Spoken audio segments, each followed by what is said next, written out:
Well, the city of Marquette is looking to address its budget deficit. The city's new budget took effect just this month. Marquette is operating at a $630,000 deficit. TV6's Clint McLeod spoke to the city manager about the deficit and what future solutions need to be considered. Marquette will be spending more money than it generates this fiscal year, causing a deficit.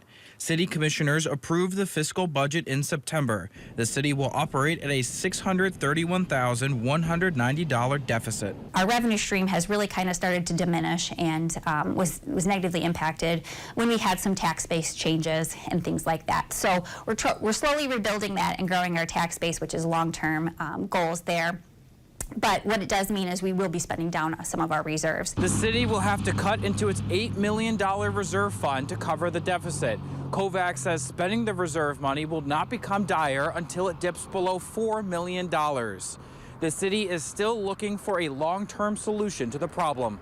Exploring what services we are providing and how we are spending our funding.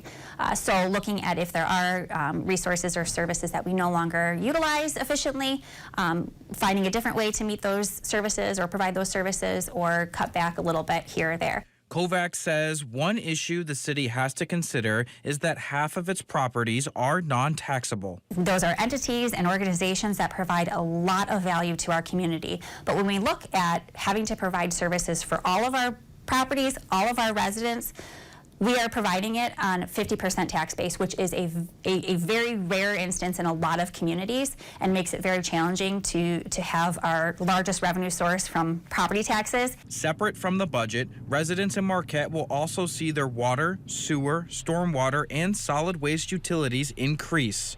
For an average homeowner, that jump will cost a total of $7.34 more per month. Kovacs says this increase comes after a 10-year utility rate study. The reason for the hike is to build the reserve funds for future utility projects. We do have maps and charts out there that show us where our oldest infrastructure is and looking at making sure we are addressing those before there's an issue. Kovacs says the deficit in the city's budget does not impact your utilities. She says your utilities are part of a separate fund. Clint McLeod, TV6 News, Marquette.